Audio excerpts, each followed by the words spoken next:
Hello and welcome guys. स्वागत है आप सभी का आपके अपने चैनल कीप लर्निंग में। आज हम एनसीईआरटी में क्लास 6 की ज्योग्राफी का चैप्टर 1 स्टार्ट करने वाले हैं। चलिए देखते हैं कि इसमें क्या क्या इम्पोर्टेंट पॉइंट्स हैं जिनके बारे में आज हम इस वीडियो में चर्चा करने वाले हैं। तो आज हम इसमें सौरमंडल के बारे में बात करेंगे, पूर्णिमा के बारे में बात करेंगे, अमावस्या, खगोलीय पिंड क्या होते हैं, तारा क्या होता है, नक्षत्र मंडल किन्हें कहते हैं, बिग बियर क्या है, ध्रुव तारा किसे कहते हैं और ग्रह क्या होते हैं। आज हम इन 9 विषयों पर बात करने वाले हैं। इसके बाद सबसे पहले मैं आपको दिखा देती हूँ कि हम सौर मंडल से शुरू करेंगे। तो सौर मंडल की पिक्चर जो है वो 6 क्लास की एनसीईआरटी में इस तरह की दिखाई गई है और ये सभी जो ग्रह हैं, सूर्य है, आपको यहाँ पे देखने को मिल सकता है, जिसमें यहाँ पे सेंटर में सूर्य दिखाई देगा, फिर आपको बुध, फिर आपको शुक्र, फिर आपको पृथ्वी एंड देन मंगल, ये आपको दिखाई दे रहे होंगे। अगर आप ठीक से नहीं देख पा रहे हैं तो आप पीडीएफ डाउनलोड करके भी देख सकते हैं। तो ये इनको हम कहते हैं आंतरिक ग्रह। ये आप देख रहे हैं, ये एक अलग सी पट्टी आपको दिखाई दे रही है, तो ये क्षुद्र ग्रहों की पट्टी है और ये आंतरिक ग्रह और जो बाह्य ग्रह हैं उनको अलग करने का काम करती है। तो आंतरिक ग्रह में भी 4 ग्रह हैं, बुध, शुक्र, पृथ्वी, मंगल। और बाह्य ग्रह में भी आप 4 ग्रह देख सकते हैं, Brihaspati, Shani, Uranus and Neptune. तो कुल मिला के हमारे सौरमंडल में एक सूरज है, 8 ग्रह हैं, एक क्षुद्र ग्रह की पट्टी है और इसके अलावा भी बहुत सारे खगोलीय पिंड हैं, जैसे कि कुछ उपग्रह भी हैं। जैसे पृथ्वी का एक मात्र उपग्रह है चंद्रमा। तो इसी तरीके से और भी जितने ग्रह हैं उनके सबके अपने अपने कुछ उपग्रह हैं। चलिए परिभाषा पे बात कर लेते हैं। सौरमंडल किसे कहते हैं? तो सूर्य, 8 ग्रह जैसा कि मैंने आपको बताया, उपग्रह ये भी मैंने आपको बताया कि ज़्यादातर जो ग्रह हैं उन सब के अपने अपने उपग्रह भी हैं, तो वो तथा कुछ अन्य खगोलीय पिंड जैसे क्षुद्र ग्रह और उल्का पिंड मिलकर सौरमंडल का निर्माण करते हैं।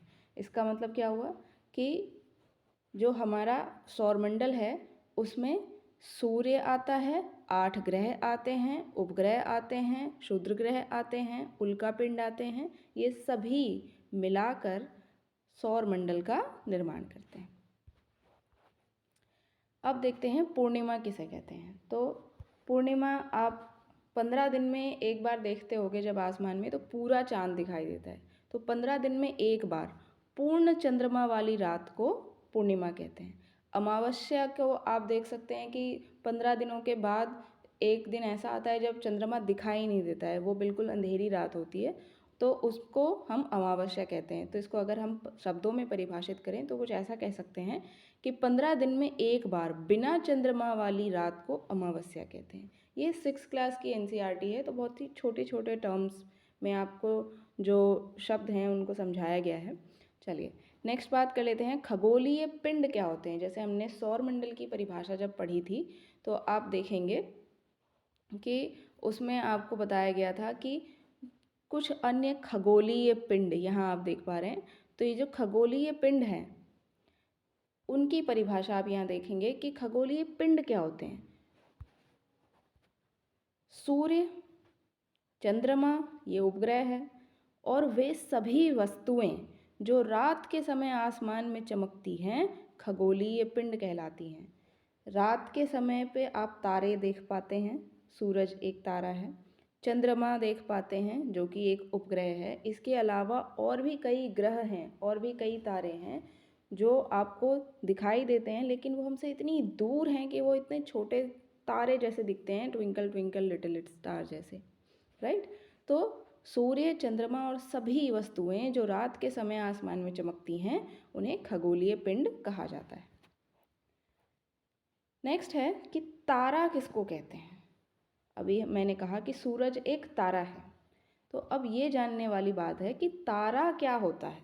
तो बड़े आकार वाले तथा गर्म खगोलीय पिंड जो गैसों से बने होते हैं और इनके पास अपनी ऊष्मा और प्रकाश होते हैं, जिससे वे बहुत बड़ी मात्रा में ऊष्मा और प्रकाश उत्सर्जित करते हैं, वो तारे कहलाते हैं। तो मतलब कि एक तारा होने के लिए क्या क्या क्वालिटीज़ एक खगोलीय पिंड में होनी चाहिए। जैसे कि सूरज एक खगोलीय पिंड है और मैंने कहा कि वो एक तारा भी है। तो यहाँ पे देखने वाली बात है कि एक तारा होने के लिए कौन कौन सी विशेषताएं एक खगोलीय पिंड में होनी चाहिए। तो यहाँ आप देखेंगे कि वो बड़े आकार का होना चाहिए। तो सूरज बहुत बड़ा है आकार में, इसीलिए वो हमें बहुत बड़ा भी दिखाई देता है जब आप मॉर्निंग में देखते होंगे। ये बहुत गर्म होना चाहिए। तो सूरज को आप देख सकते हैं कि दोपहर में ज़रा आप बैठ जाइए तो आपको पता चल जाएगा कि कितना गर्म होता है। ये खगोलीय पिंड होना चाहिए, गैसों का बना होना चाहिए। तो जो सूरज है वो पूरी तरीके से जो गैस है उनसे बना हुआ है, जिसमें हीलियम आपको हमेशा सुनने को मिलेगा कि सबसे ज़्यादा होती है। अपनी स्वयं की ऊष्मा और प्रकाश होना चाहिए, मतलब कि ये जो सूरज है इसको प्रकाश या ऊष्मा किसी से उधार नहीं मांगनी पड़ती है या ये किसी और से प्रकाशित नहीं होता है। इसकी स्वयं की अपनी ऊष्मा होती है, अपनी स्वयं की जो प्रकाश है वो होता है। तो एक तारे को होने के लिए ये 4 से 5 विशेषताएं होनी चाहिए कि इसका आकार बड़ा हो, ये गर्म हो, ये खगोलीय पिंड होना ज़रूरी है, ये गैसों से बना होना चाहिए और इसकी अपनी स्वयं की ऊष्मा और प्रकाश होना चाहिए, तब हम उसे तारा कहते हैं। उदाहरण के तौर पे मैंने आपको अभी बताया कि सूरज जो है वो एक तारा है। अब हम बात कर लेते हैं कि नक्षत्र मंडल क्या होते हैं। नक्षत्र मंडल की अगर हम बात करें तो आपने कभी कभी देखा होगा आसमान में कुछ स्पेसिफिक पैटर्न्स दिखाई देते हैं जो तारे बनाते हैं।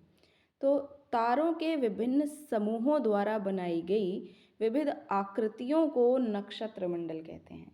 आपने सप्तऋषि का नाम सुना होगा, उसको अगर आप देखेंगे तो ये कुछ इस तरीके का आपको देखने को मिलता है कि तारों का ये पैटर्न बनता है, इस तरीके का पैटर्न, तो उसे सप्तऋषि नक्षत्र मंडल कहते हैं। और जो बच्चे हैं या इसे साधारण भाषा में जो समझाया जाता है उसे तारामंडल के नाम से भी जाना जाता है।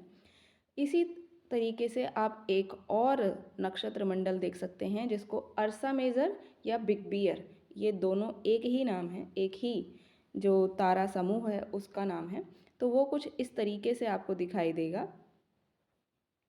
अगर आप ध्यान से देखेंगे तो ये जो सप्तऋषि तारामंडल है, जो नक्षत्र मंडल है, ये आपको यहाँ देखने को मिल जाएगा।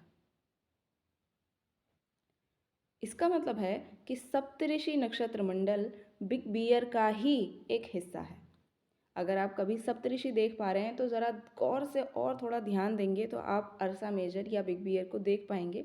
लेकिन ये ज़रूर हो सकता है कि इनकी दूरी बहुत ज़्यादा हो तो आप उस डिज़ाइन को या उस पैटर्न को उतने अच्छे तरीके से ना बना पाएँ अपने दिमाग में कि आप एग्जैक्टली ये पिक्चर देख पाएँ। लेकिन हाँ, ये वाली पिक्चर आप मोस्ट ऑफ द टाइम देख सकते हैं। अब बात करते हैं कि ध्रुव तारा क्या होता है। तो ध्रुव तारा उत्तर की दिशा बताने वाला जो तारा है वो ध्रुव तारा कहलाता है और इसे हम सप्तऋषि जो तारामंडल है उसकी मदद से देख सकते हैं। यहाँ आप देखेंगे इस पिक्चर में दिखाया गया है सप्तऋषि तारामंडल का एक पैटर्न और उसके दो तारों को मिला के अगर आप सीधी लाइन बनाएंगे तो यहाँ आप देख पाएंगे कि आप ध्रुव तारे को देख पा रहे हैं। और ध्रुव तारे की एक खास बात है कि इसकी डायरेक्शन कभी चेंज नहीं होती है, इसकी दिशा कभी चेंज नहीं होती है, ये हमेशा उत्तर दिशा में ही रहता है। इसीलिए जब हमारे पास जो दिक् सूचक जिसे बोलते हैं, डायरेक्शन को बताने वाला जो हमारे पास एक यंत्र होता है, वो जब नहीं था तो तारों की मदद से ही लोग ट्रैवल करते थे। तो उस समय ध्रुव तारा ही होता था जो उन्हें दिशा का ज्ञान करवाता था। तो इसकी जो दिशा है वो फिक्स रहती है, इसीलिए इसे कहते हैं कि ये उत्तर की दिशा को बताता है। ये हमेशा उत्तर की दिशा को बताने वाले तारे को ध्रुव तारा कहते हैं। अब बात कर लेते हैं कि ग्रह क्या होते हैं। हमने देखा कि जो सौरमंडल है उसमें हमने देखा कि उसमें सूर्य है, 8 ग्रह हैं। तो 8 ग्रह में ग्रह का क्या मतलब होता है, 8 ग्रह जो हैं वो हम नेक्स्ट क्लास जब हम पढ़ेंगे तब उसमें बात करेंगे, लेकिन आज हम सिर्फ ये जानेंगे कि ग्रह क्या होते हैं। तो जिन खगोलीय पिंडों में अपना प्रकाश और ऊष्मा नहीं होती, तारा कौन सा होता है जिसमें अपना प्रकाश और अपनी ऊष्मा होती है, लेकिन ग्रह क्या होते हैं जिनमें अपना प्रकाश और अपनी ऊष्मा नहीं होती, वे ग्रह कहलाते हैं। वे तारों के प्रकाश से प्रकाशित होते हैं। मतलब कि अगर आप पृथ्वी को भी ब्रह्मांड में जो हमारे सैटेलाइट्स घूम रहे हैं उनको अगर आप देखेंगे, उनसे अगर आप देखेंगे तो आपको वो भी प्रकाशमान दिखाई देंगी। वो भी ऐसा लगेगा जैसे तारा ही है, और जैसे मतलब ऐसा है जैसे वो चमक रहा है। जबकि हम धरती को देखते हैं तो हमें धरती के बाहर रहते हैं तो वो हमें चमकती हुई नज़र नहीं आती है, लेकिन आप जब सौरमंडल के बाहर मतलब पृथ्वी से दूर जाके उसे देखेंगे तो आपको वो चमकती हुई दिखाई देगी। लेकिन इसका मतलब ये नहीं है कि उसके अपना प्रकाश है या अपनी ऊष्मा है। ये तारे के प्रकाश से चमकती है, प्रकाशमान होती है। और हमारे सबसे पास वाले तारे का नाम क्या है? सूरज, सूर्य। सूर्य का प्रकाश पृथ्वी पर पड़ता है, उसी से उसे ऊष्मा मिलती है, उसी से उसे प्रकाश मिलता है। तो ग्रह आपको, मुझे उम्मीद है कि समझ में आए होंगे कि जिन खगोलीय पिंडों में अपना प्रकाश और अपनी ऊष्मा नहीं होती वे ग्रह कहलाते हैं, और ये तारों के प्रकाश से प्रकाशमान होते हैं। अब ग्रह को अंग्रेजी में प्लेनेट कहते हैं, और ग्रीक भाषा में एक शब्द है प्लेनेटियाई, उसका अर्थ होता है परिभ्रमक। परिभ्रमक मतलब होता है कि कोई एक चीज़ के चारों ओर चक्कर लगाने वाला। तो जो ग्रह होते हैं वो सूरज के चारों ओर चक्कर लगा रहे हैं हमारे सौरमंडल में, तो ग्रह क्या हो गए? हमारे परिभ्रमक हो गए, जो सूरज के चारों ओर चक्कर लगा रहे हैं। तो ग्रीक भाषा में प्लेनेटाई शब्द जो है उसका मतलब होता है परिभ्रमक। तो जैसे मैंने यहाँ उदाहरण लिखा है कि पृथ्वी सूर्य के चारों ओर चक्कर लगाती है, तो यह क्या है? एक ग्रह है। तो आपने दोनों विशेषताएं देख ली होंगी कि अपना प्रकाश और अपनी ऊष्मा नहीं होती है, और ये तारों के प्रकाश से प्रकाशित होती है, और साथ में यह परिभ्रमक है, यानी कि सूर्य के चारों ओर घूमती है। वो ग्रह कहलाते हैं। उम्मीद है आपको सारे जो बिंदु समझाए गए हैं वो समझ में आए होंगे। Thank you so much for watching this video completely. Video पर पहली बार आए हैं या चैनल पर पहली बार आए हैं तो प्लीज़ चैनल को सब्सक्राइब कर लीजिए। थैंक यू सो मच, और एक लाइक ज़रूर दबा दीजिएगा।